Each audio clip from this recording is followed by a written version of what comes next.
Welcome to Healthcare Quality and Risk Matters, the show where we dive into the topics that matter most in healthcare quality and risk management. Wondering about patient safety, quality improvement, or risk mitigation, but weren't sure who to ask or were afraid to ask? Well, you're in the right place. We create a safe and judgment-free space to explore these critical topics together that will leave you informed and inspired to make a positive impact on healthcare and patient outcomes. So let's learn and grow together because healthcare matters.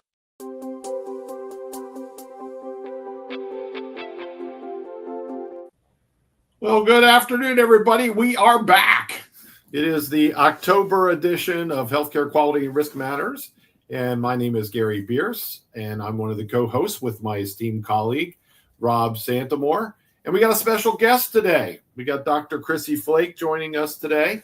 Give you a little background on Crissy. Crissy is the National Director of Quality and Compliance Programs at myPlace Health, where she is known for advancing quality, equity, accountability, and measurable outcomes in healthcare. She also serves as the vice chair of the National PACE Association Quality Committee and is a board member of APIC and also is a professor at National University. We are so excited to have you with us, Crissy. And I am so excited to be with you guys. You've been following us for a while, and it's wonderful to have you here. So we're going to put you on the hot seat every once in a while. So hope you're ready for that. This month, everyone, we're going to talk about what quality is and what it should be, and actually we're going to talk about what it shouldn't be either. So we're going to be talking about all of that. Something new this month, we've got this nice little QR code that just popped up on the screen. If you have any comments, what are all the things that does, Rob? I kind of forgot. That brings you to both the chat and the actual podcast itself. There's via mobile. Outstanding. So just use that on your phone. That'll make it a lot easier for you to do so. Also, go ahead and go in the chat. Tell us where you're from. I'd like to give you a shout out from where you're from. And if you really enjoyed what you saw today, like it, share it, and come join us again next month. We're so glad that you have joined us here today. We had quite a few people sign up today. There was over 600 people signed up, 604 to be exact. Not sure how many are following right now on the chats, but it's exciting that everyone is here. Thank you so much. We look forward to giving you a good show today. Well, the topic is broad, but it is deep. That is a true story. It is a true story. So, Crissy, I'm going to open up with a question for you. Okay. In all of your experience, what do you believe is commonly the greatest trap or pitfall that the executive leadership in healthcare have a way to just stumble into when they think of quality? Great question. Before I answer that, I want to do a quick shout out to all the quality professionals because this is Healthcare Quality Week on a national basis for healthcare quality professionals. Yeah, there we go. Yay to us, because this is what we do. This is our bread and butter, so yay to us. And if nobody else sees you, I see you, and thank you for being a part of this. Now, going back to your question, I think the biggest pitfall is that executive leaders look at quality as a transaction, a checkbox to make sure that they are meeting compliance needs, rather than a strategic initiative to really drive what they have. That is amazing. I love everything you just said, and you said it so concise. Yeah, I was like, it was perfect. I love that response. I have a question for you then, Rob. Why? Why do they act that way? What's the root cause? We always talk about that here. What's the root cause of this kind of behavior? So I think there's lots of potential root causes and apparent causes to that. I think that it really comes down to culture, awareness, education, and understanding.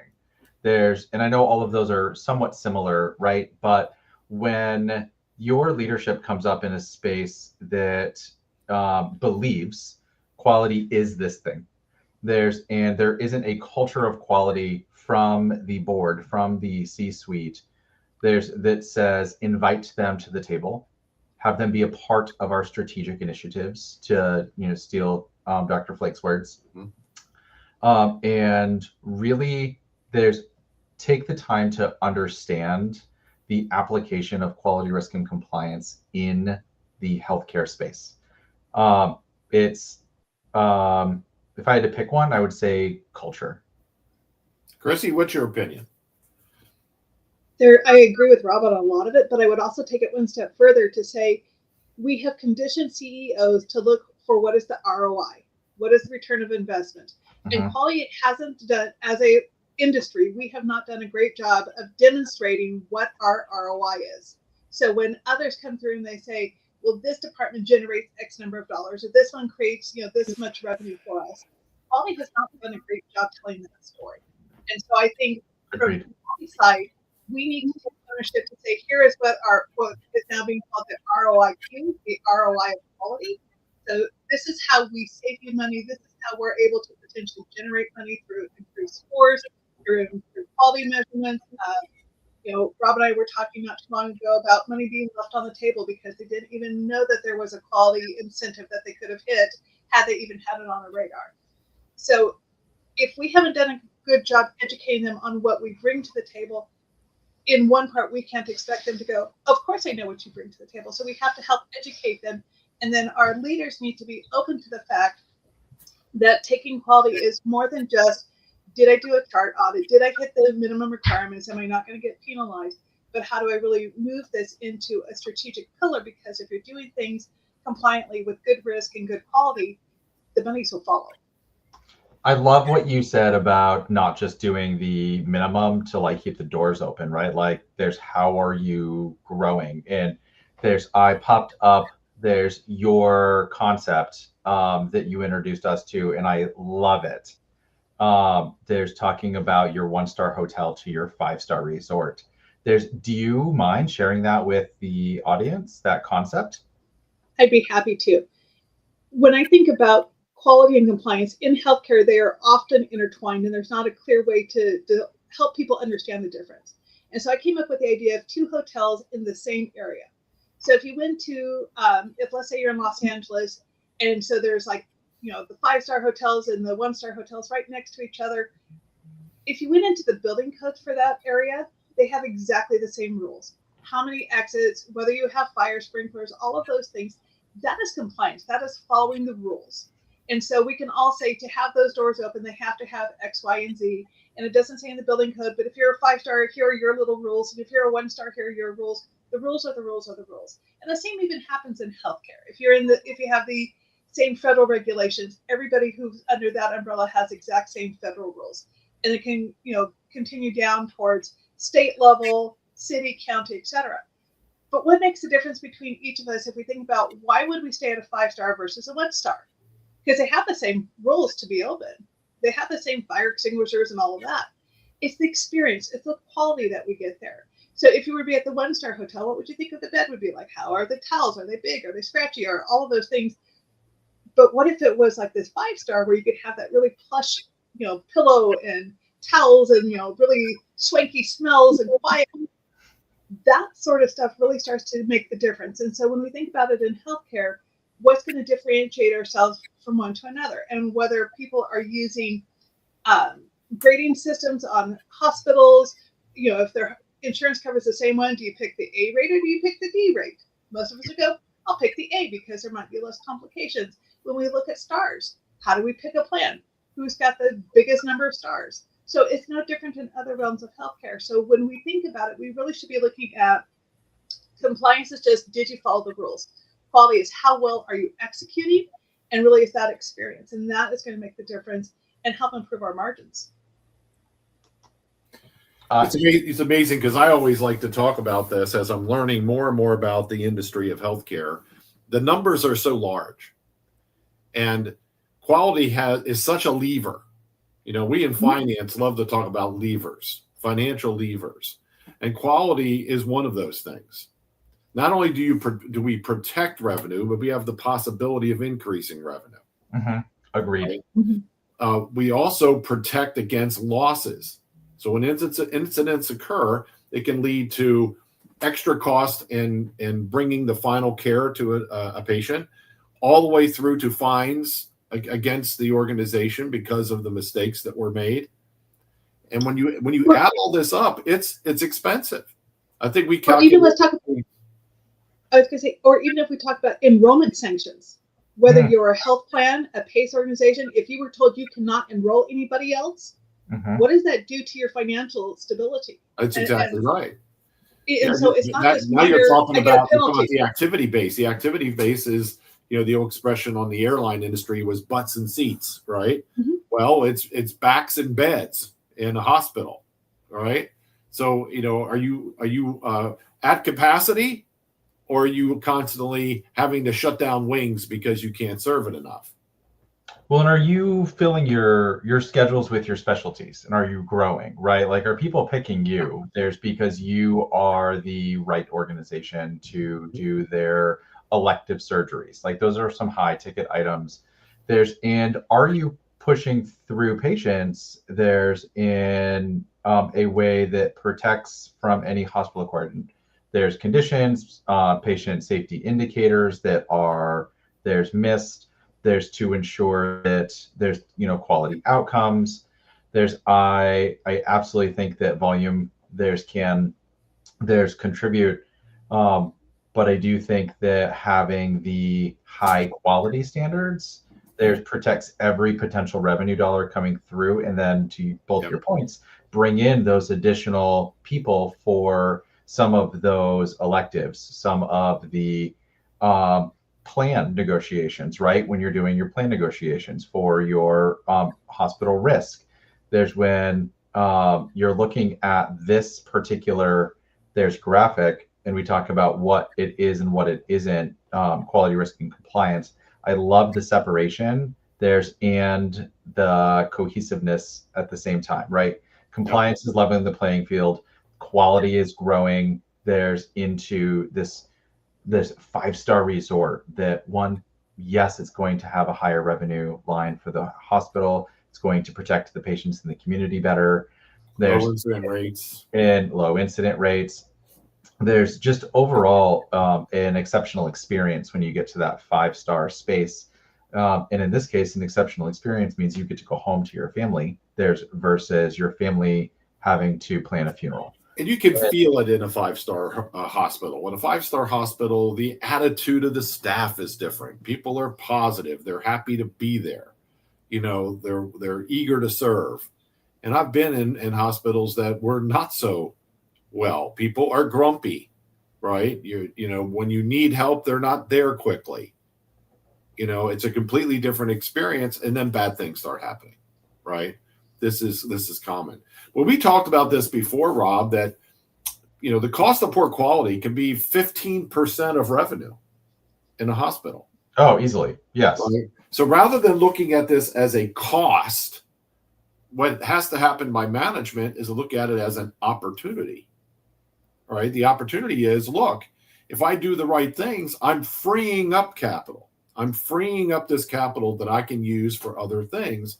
Maybe it is that new orthopedic wing or what have you that changes everything. And, they don't look at it as a source of capital. And I think that's the big mistake here. And I know it took us a long time, Crissy, to answer that one question, but we beat it up pretty good.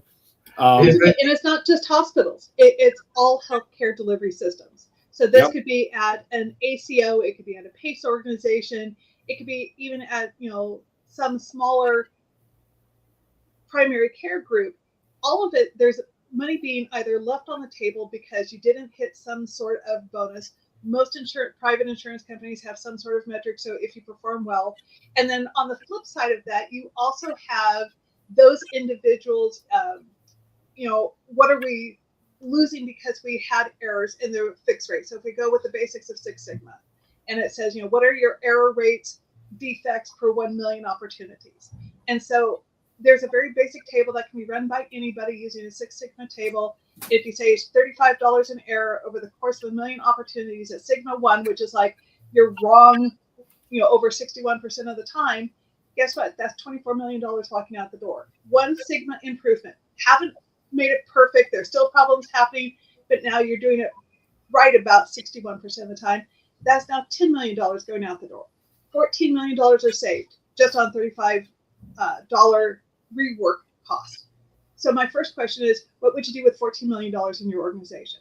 The second question is, what in healthcare takes $35 to fix in time, energy, and effort? I would actually say it's much higher than that. So what dollars are really walking out your door? And if you don't think a million opportunities happen, think about the last time you had to reschedule something. How many people had to touch it? How many times did you have to reach out to somebody? All of that is part of that rework cost in time, energy, and effort. So it becomes a cost imperative for executive leaders to see quality as a driving force to help improve the process, to stabilize it, to standardize it, so that you don't have money just walking out the door. I don't think any of us can afford it. No. And I love this conversation. I'm having a hard time not just like sitting back and listening, because it's just so nice to hear all of these words said out loud. There's invalidating, there's the concerns, the stresses I've had, there's in this space over the years. And I think ultimately, back to the title of this podcast, what it is and what it should be, it should be recognized as there's a strategic, there's partner in the organization, right? Guiding all, there's operations. We call it a strategic pillar, Rob, a strategic. I love that, strategic pillar. There's, and I would say what it isn't, right? It's not just about like quantity and numbers and KPIs and things like that. It is, there's all things doing the right things for the right reasons and continuously improving. There's having risk-based thinking. There's ensuring best patient outcomes, right? Because all of those things protect revenue, all of those things, there's eventually meet KPIs. When we're doing well, there's our metrics follow, right? And so that is what it should be. It should be something that we focus on quality of quality, right? We focus on what is happening well. There's what needs to be improved. And also, just because it's happening well today doesn't mean it can't be better tomorrow. Here's we talked about this together last week when we were preparing for the podcast today. But let's look at the one-star hotel. Okay, so the one-star hotel, if we pulled all employees together from the healthcare organization, and we asked everybody, all right, everyone who works here at the organization, raise your hand. And everybody raises their hand, right? And then we said, well, how many people here are responsible for and own quality and risk in the organization? In a one-star, everybody drops their hands except for the quality and risk department. They still got their hands up, okay? In a five-star hotel, you ask the same question. Everybody who is responsible for quality and risk, and they have their hands up, please keep your hands up, or if you're not involved, drop your hands, okay? Everybody keeps their hands up except the quality and risk department. And I would actually pose it that they still are members of it, because had we not done our job to bring it forward, we're still responsible for that execution. But the true outcomes are theirs, right? That's the point, Crissy, right? The true outcomes of quality and risk are really done by everybody in the organization, and the quality risk departments are there to facilitate that. Right? To make that happen. So, I mean, that cultural attitude change is a big part of these differences between the one-star and the five-star. But what we haven't talked about, guys, is what's in between, right? And maybe we should talk about this continuum a little bit. Crissy, you want to take a stab at the continuum and how you interpret this? Oh, absolutely. So going back to the very basics of what has quality been, we've been that very bottom rung that says we are a chart review, we're looking at compliance costs, and that is more of a transactional functional relationship rather than a strategic initiative, okay? And so what I see in this stair step is that evolution of maturity in an organization, because regardless of how old your organization is, how mature is your quality, risk, and compliance program? And if you are still at that first level, regardless if you've been around 150 years, if you're still in that first level, you are, in my opinion, would be a novice healthcare quality compliance risk management framework. And then as you are moving towards the right, each step is that next iteration of integrating this to be a system-wide process. It is how we as an organization, as part of our culture, to the point that you reach high reliability, and it's just embedded to everything you do. And if you're at that point, you now have it as part of your strategic pillars. It is just part of what we do. And I would expect to see, for example, quality sitting in the C-suite, not just as a VP behind somebody else, but really looking at almost as a golden triangle of operations, your clinical response, and then your compliance and quality. And so if you have, and it's really an equilateral triangle. If you take any part of that triangle apart, it falls apart, and then you have like a wah, wah, wah. And so really trying to see how we move it forward in that space. So that's how I see this.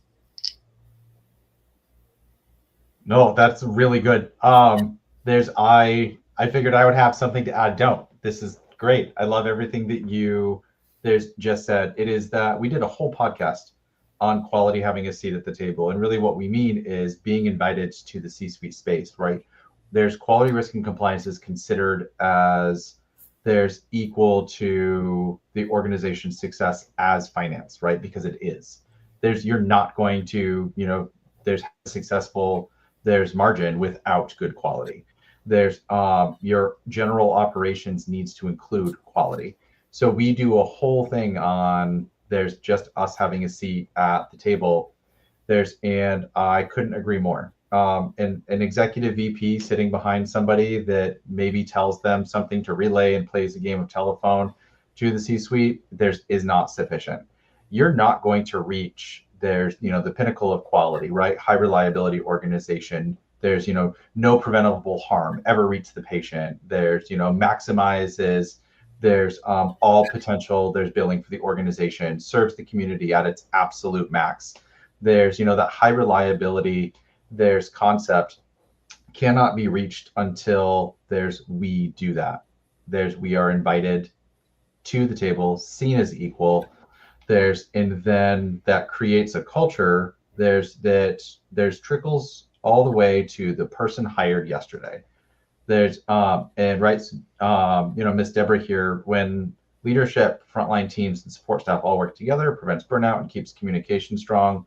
There's like that very much is part of culture, right? Like that's where that comes from. It's the C-suite deciding that this is who we are and what we're doing.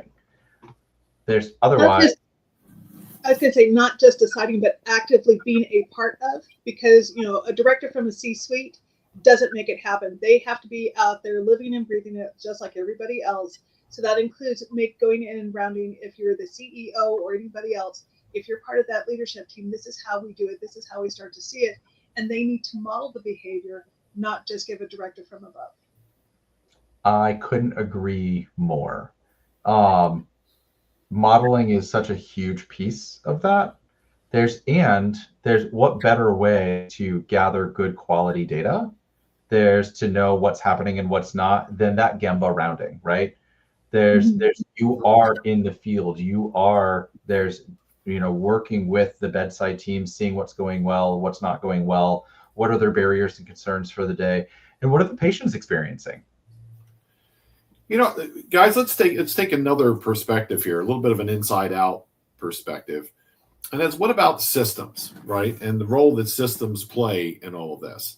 If you have a lot of disparate systems, if you're doing things manually and you're trying to manage the safety of your patients in your organization, and you're doing it very manually, an incident is reported because it's required, right?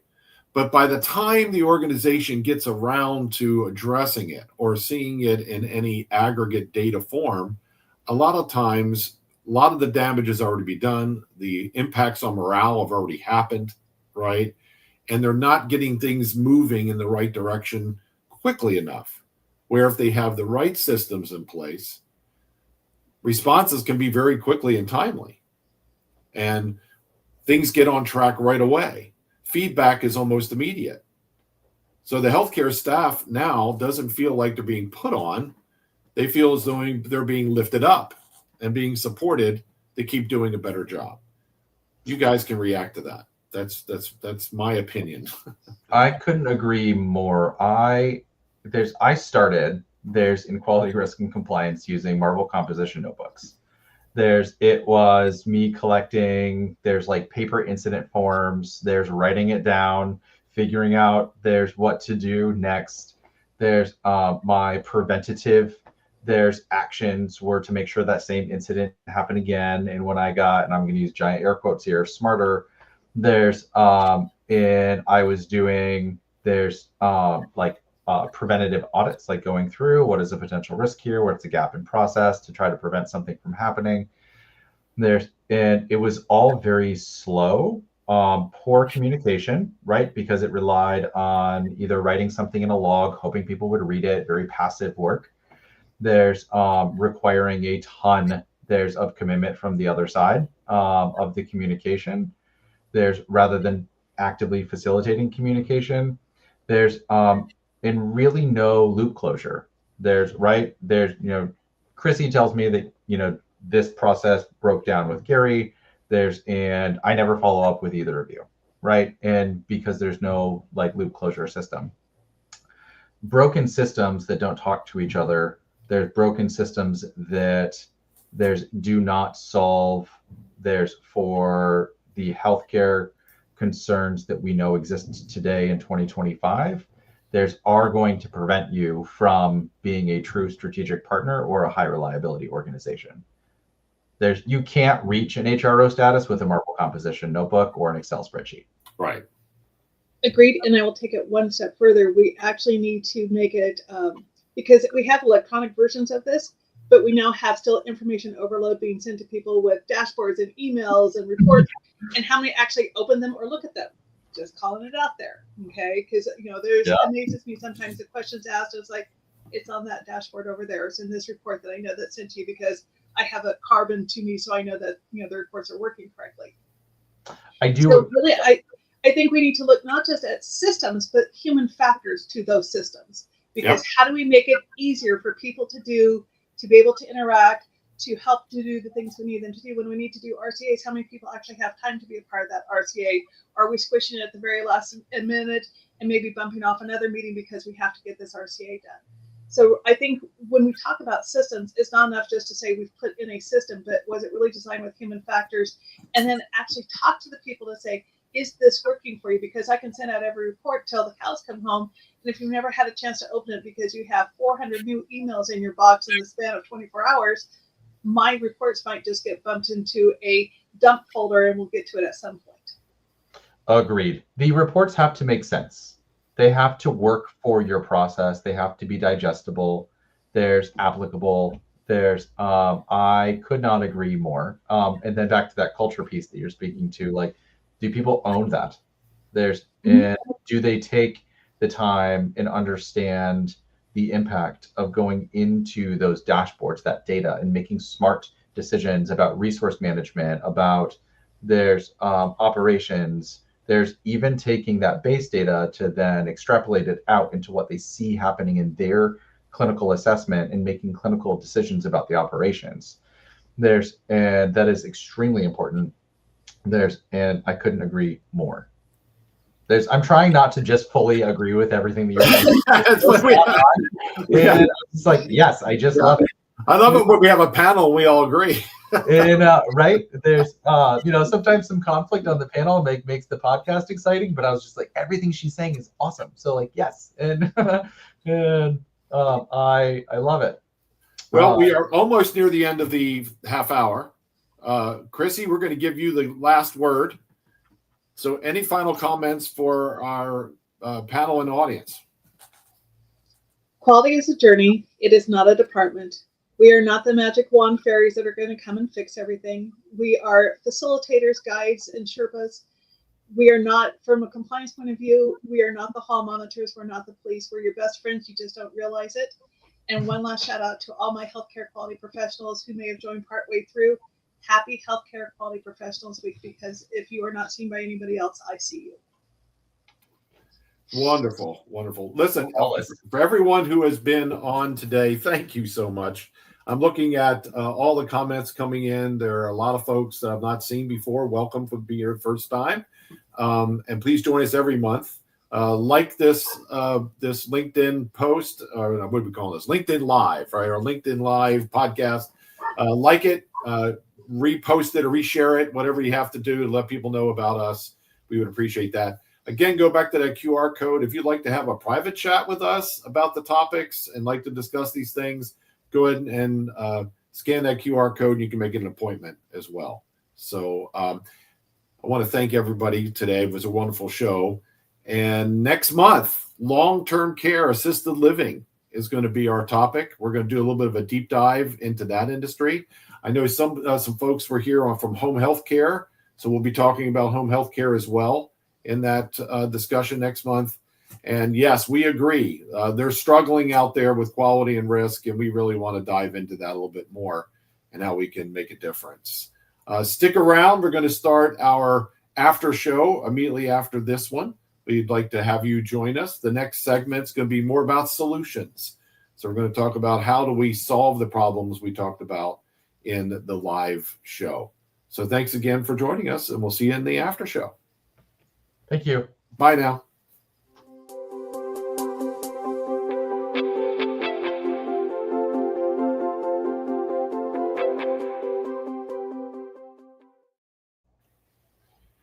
And we're back. For those who are joining us in the live show, we're back in here for another half hour in the after show. If you've been following us and on LinkedIn, stay in there. We'll continue to talk. We're going to be diving more into the solution and even a little bit about Aperitisoft Healthcare and how it can play the role in that. So I am joined by Rob Sandamore, my co-host, and Dr. Crissy Flake. Crissy, we know you are good at all things, but I'm not going to give you the big introduction that we did in the first thing. But Crissy is a big player in healthcare quality and risk. She currently is acting as the National Director of Quality and Compliance Programs at myPlace Health, and is a board member in a couple places and also as an instructor on the topic. So we're glad to have you with us, Crissy. All right, let's talk about solutions, guys. All right, so we know that we don't want to be a one-star hotel. We want to be a five-star hotel. We know that culture is a big part of the solution. We know that systems play a major part in it, and probably a bigger part than people realize. We've got a disconnect with management's thinking about how to run a hospital and how quality plays a role towards the bottom line.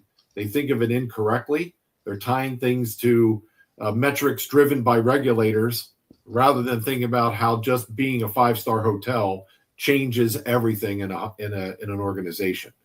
So, opening thoughts about solutions. Crissy, what comes to your mind right away that our listeners should hear about in terms of solving the problems of poor quality? My first thought is to take a survey as to exactly what you have going in your space right now, because it's really ambitious to go, I'm at a 1-star and I'm just going to change a couple things and make it a 5-star, but there's a lot of steps that have to happen. And so if you don't begin with a basic survey as to what is our current status, and an honest assessment, not the it feels good assessment, but that double check that says, this is truly where we are. This is what we want. And then to start to build a pathway of reasonable steps. Okay. If you think about trying to cross a river and you can only go from one step to the next stone to the next stone, your legs are only so far before you're going to slip. How do you make sure you have good footing before you go to that next spot? That is how we're going to start to improve quality, not just to come through and say, I tried it this week and it didn't work, and so I throw it out the water. Or, the flavor of the month kind of initiative, but being committed to it on a long term. And so that's where I think having that gut check of where we really are, a well-planned process for how we're going to get to where we want to, and a commitment to hold to it, I think is where we start to change that tone. Yes, you triggered something in my brain, the flavor of the month. There's and the sporadic nature of sometimes how we try to initiate change, and we don't have any type of integrated. There's cultural change, long-term solution in our organization.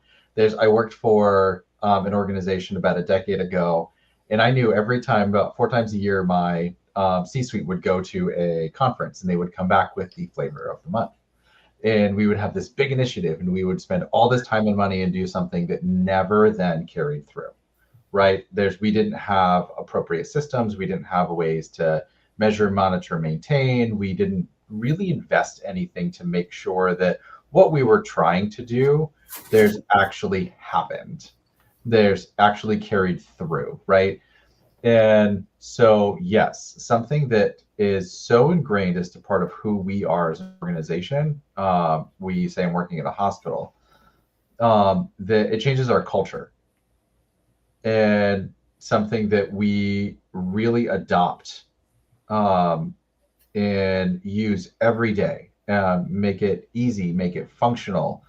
There's so that we can identify there's all of our potential concerns. Yeah. We can do those surveys and figure out where to start and make there's those digestible action plans. And then follow those, right? Like how are we going to there's order milestones, there's who's responsible, right? Considering the RACI model. There's putting all of that into play and being able to truly execute it and follow through on a continuum. It's not this like linear function that we can just do one time. And that also then goes back to where we were talking about, it comes from the C-suite. Because if your board and your C-suite say that this is part of our strategic initiative, we're going to hold to it, because usually your initiatives and your strategy is set out for a year to 3 years in advance, as to what you're planning on doing. So if you're building into this, quality and compliance and risk management are part of that foundational pillar, you now are not going to have that wish-wash of the flavor of the month that, a new thing came through and, oh my gosh, we're going to do this, and became hard, so we quit doing it. Agreed. I think about, there's like, again, the title, like what it is and like what it shouldn't be, or what it should be, excuse me, but it does make me think of like what it shouldn't be. It isn't just a singular function. It isn't something that there's is a singular responsibility. And it's not siloed. Quality isn't separate than risk, isn't separate than compliance, isn't separate than operations, isn't separate. And that isn't what it is. It is part of all of our work. Every single person that walks through the door every day needs to know that they have a way. There's to ensure quality. They have a resource to ensure quality. They have a culture that pushes the idea of quality. And when something doesn't happen, there's at the pinnacle of quality, we have a way to report it, follow up on it, continue to do better. And then trend that. If we have, something, there's like a rise in, we talked the other day, a rise in surgical site infections. It's maybe not in the OR. The surgical site infection could be on the med-surg unit. And it comes down to our EVS team, our environmental services, maybe wasn't trained appropriately. And if we just keep saying, hey, there was an incident, and we keep dinging the surgeon and saying like, hey, somebody's not scrubbing appropriately, and they'd be like, no, surgical site infections are not just in the OR. It is through the healing process. Right. And we can figure out where the root cause is, where the apparent causes are. If we have integrated intelligent systems that pull all applicable information together, and it is our culture to identify potential for opportunity. Yeah, I mean, having systems, going back to Crissy, was talking about doing a survey. Crissy, I'll go a step further and say that you really need to do a baseline assessment. And when I think of healthcare quality, I just hit a key. I'm sorry, guys. I hope I didn't do something. Actually hit the key. I didn't see anything. Yeah, I'm talking with my hands and I'm hitting my keyboard. But when I think of healthcare quality and risk management, I think of a Venn diagram. Okay. And you guys can correct me in terms of definitions, but I look at it as quality is the continuous improvement piece of this Venn diagram, that circle, and driving continuous improvement. Risk management kind of links in there with safety and so forth in terms of right now it's very reactive, right, Rob? We're looking at incidents and then reacting to it. So we're looking at, in effect, risk events that have already happened. But I think it needs to be more proactive. But you have that piece of the puzzle, okay? And the last piece is compliance, right? You have to be in compliance with regulations as well. So those three things come together. And quality and risk management as a whole really are consumed by those three components or pillars, right? Three key pillars of how to drive this. We should do an assessment of all three of those pillars and look at where our deficiencies are. Where are our gaps? Where are we weak, right? And see, I think when you say assessment and I say survey, we're talking the same thing, just a different word. It's really that look at how we are, survey how we do, assess how we do that gut check. To your point, you might be doing well in one spot, but really failing on another. If we're only looking at incidents that have been reported, where are we doing about our near misses? Do we have a function to be able to take in that near miss so that we find out about it before it happens and we have that catastrophic event? I even think recently about that's exactly what I'm thinking. At Duke, where that nurse ended up being criminally charged, but when you really look at it, she was simply the last one in a long series who had been doing the same workaround because something was broken, it had been reported and hadn't been fixed, and so they created workarounds. And so when I think about quality, how do we ensure that we are looking not just at what's already happened, but we're taking those messages and we're telling people, come tell us. We have an obligation and duty to react and respond to that. And Dr. Roof, do we have a system for you?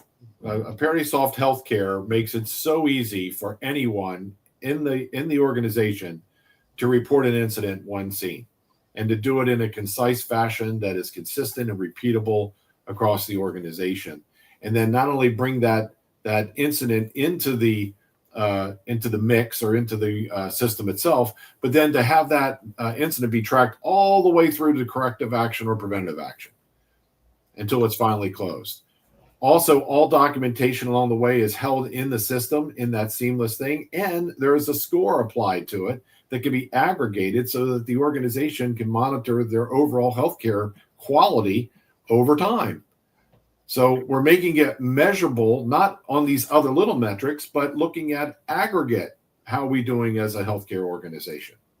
So, that is kind of where I'm going with it, Crissy, is that when you think of having a system in place, you want to be able to do assessments, baseline, create corrective action, which is establishing your CAPAs right off of that initial assessment, at the same time that you're managing your incidents in the organization and driving those through to corrective action, preventative action, and also any audits that may come from regulators should also be feeding that same constant work towards improvement, right?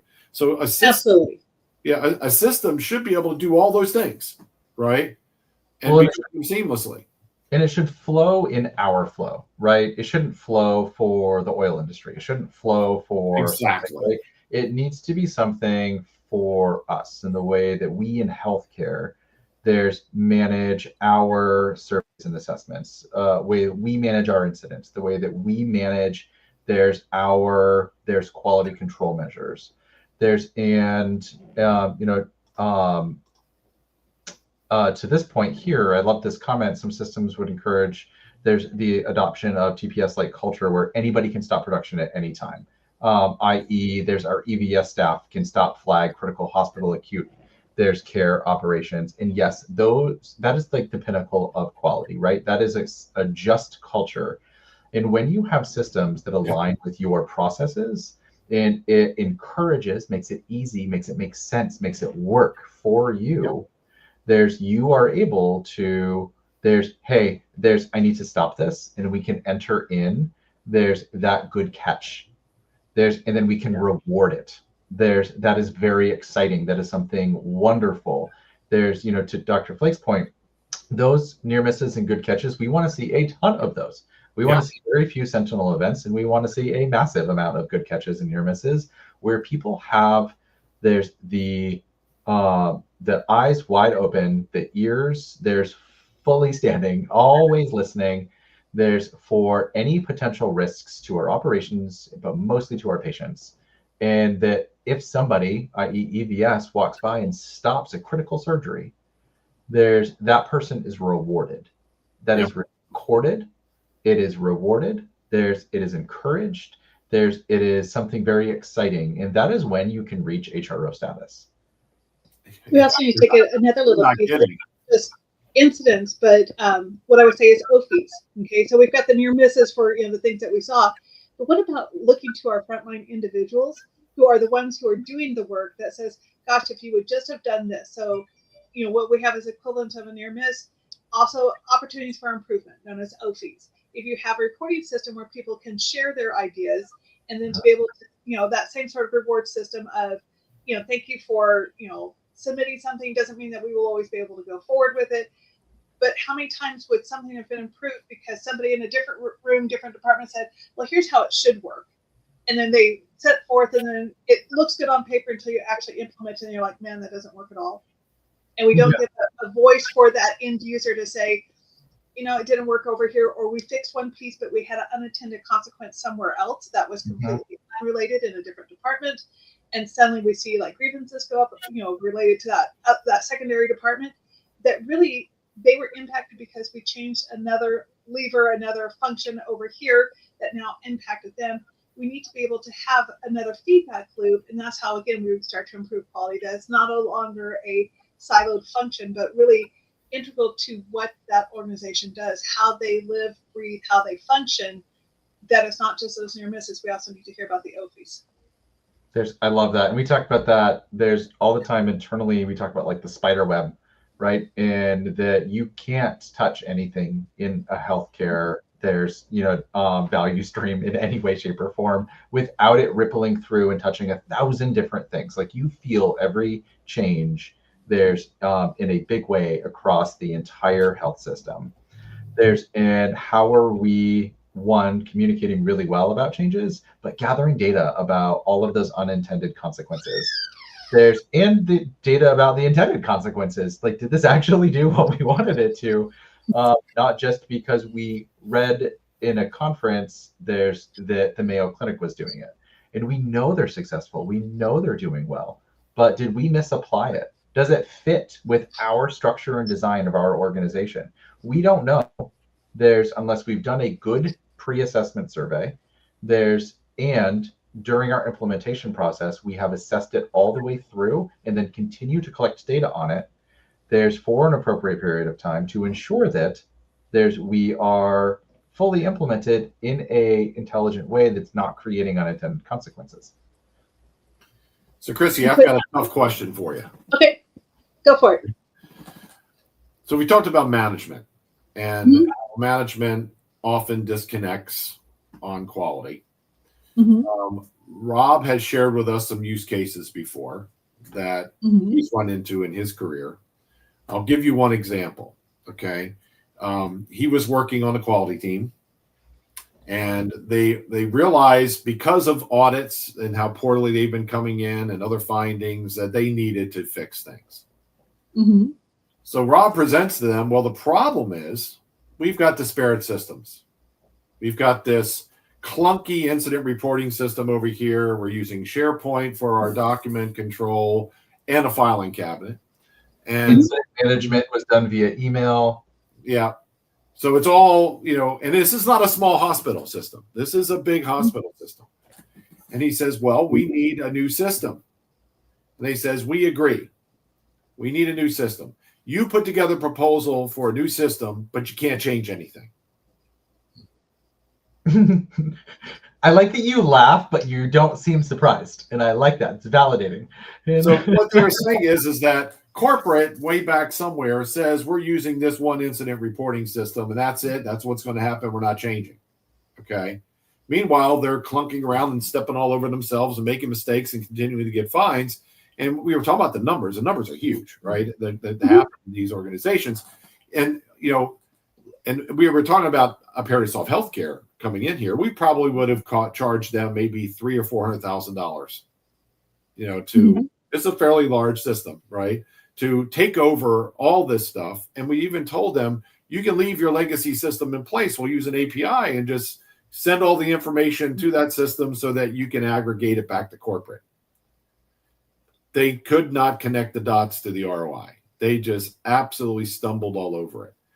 What would be your advice to quality management people out there who are dealing with this kind of management? How can they get past it? How can they get management to see that change means change, and it's okay. You're asking really two separate questions. One, in the first case, what is the business case for this? And so I would start to build, what are the numbers? What's the ROIQ that says, this is what we're spending in rework. This is what we're spending over here. Here's where we're spending. Because they might not look at the hours spent in survey, the hours worked on corrective action plans, the hours worked for good, this corrective action plan.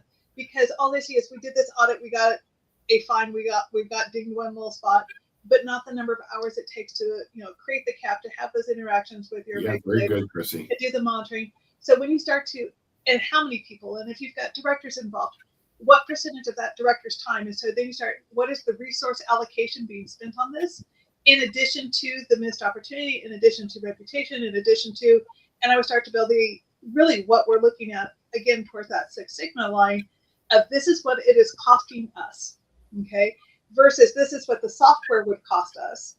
This is what I would anticipate increased efficiency and effectiveness would be this as a differential. Therefore, this software program, it is a benefit to us and costs us less than what we are currently spending. Because if we say our current spend for time, energy, resource to do all of these things is X number, your Y, I might be able to come up with, and here's the net gain, because then that starts to reach people in those back corporate offices way back somewhere else. Love it. Talk to C-suite language, right? Talk to C-suite language. Dollars. They want numbers. They want numbers. And so how am I going to show?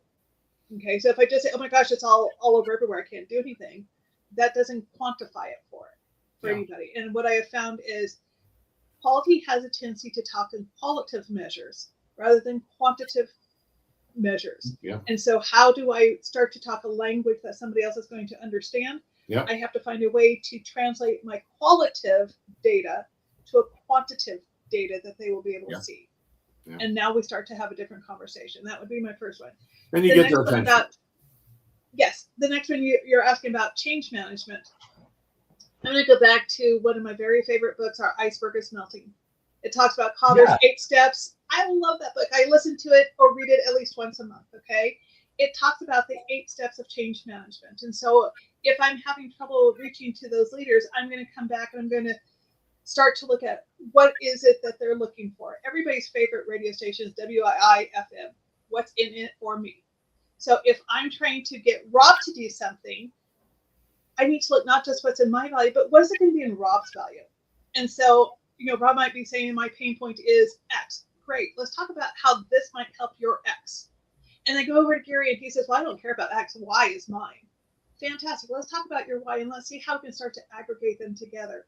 Because when we start really being change management owners and we start really using Kotter's 8 steps of change management, I think we now start to change that conversation. Because if I just say, oh yeah, we need to change it, but I haven't created that very first step, a sense of urgency. The sense of urgency, if I'm talking to the CEO, I'm going to be talking about what is the ROIQ. We are spending $2.5 million right now to be able to do all of these things, to be able to have these disparate systems, to be able to do all of our caps, to do our monitoring, all of these things. This product is going to cost us $500,000, which therefore means I have at least $500,000 saved. Our department, our organization can't waste $500,000. Yeah. And so that's where you start with that sense of urgency. Now you've got people's attention. I start to talk their language. I start to give them the WIFM. Now I can start going to the next step. And so I think really there are 2 separate pieces, but they are going to be integrated. Yeah, the book I read when I was a young man was Who Moved My Cheese? Yes, I love that one too. It's on my bookshelf. I have not read There's Who Moved My Cheese. I'm going to have to figure out what that is and read it. 20 minutes, 20-minute read. It's very much like Iceberg. Our Iceberg is Melting, but both of them are very substantial. Where Iceberg will talk more about the different personality types and the steps of moving. Who Moved My Cheese is really more about this idea of whether you say stagnant or you're looking for what's around the corner. Yeah. Nice. Yeah. Both good little books, good little reads. Yeah. Yes, both are. That's what we need, though. We need to move. There's the world is moving beyond healthcare's capacity. There just are, right? We are so far behind all of the other industries. I can't tell you how often I hear there's healthcare reference the airlines, the nuclear power plants, that they're referencing other successful industries that have high standards of reliable practice. There's compliance requirements. They are constantly referenced, and I'm always baffled that the industry that is charged with ensuring people live and live well is the one that is falling behind and trying to tail the others, right? Like, because we believe we're terminally unique. Because I can sit on an airplane, I can watch a movie about ordering from Amazon in my pajamas, I can do my banking, I can take snapshots of checks and not even have to walk into a bank. But for me to get a healthcare appointment, I have to jump through 50 million loops. I'm really with that, and I could be moving tons of money around. I could be doing all these things while at 35,000 feet up in the air, and nobody cares. Okay. Because I'm the one who's doing it. But we don't give that same space in healthcare. And so I think in healthcare, we keep saying, but we're different. We're special. No, whether it is our end is different, okay, that we're talking about somebody's life, we still are a service industry. And when push comes to shove, we need to keep that in mind and then build what is needed and wanted by our consumer rather than saying, but I know better. And part of that has been a paternalistic medical system that said, but we know better because we have MD behind our name, to other types of systems like that, to now where we need to have more of a conversational relationship with our providers. And that then will, I think, start to change that. But we have a long way to go. But you're absolutely right, Rob. So right. It doesn't make sense to me that we're constantly following. I had a conversation just a couple of months ago. With a client who was asking about doing a patient through project. And her comment was, how are there no healthcare facilities that have figured this out that she's been able to speak to yet? And Amazon can figure out, because you just said Amazon, and that's what triggered me.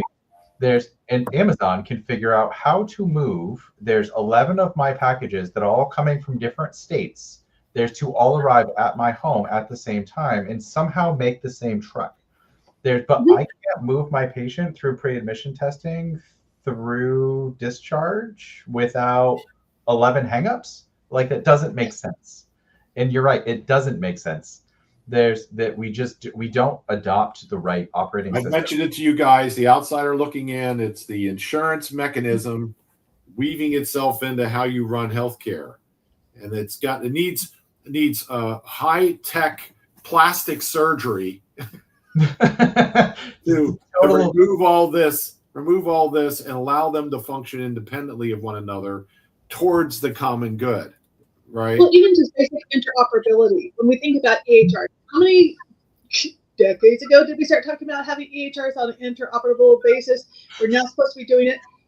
I can't speak for anybody else's system, but I will say even in my own system, we don't have interoperability. And even when I turn around and say we're going to be part of an HIE, what we get from the HIE doesn't give us enough information to be able to do the things we need to do, because not everybody plays on the same HIE, and then some of them don't participate at all. So I think some of it is done to ourselves, again, with this idea that we are terminally unique.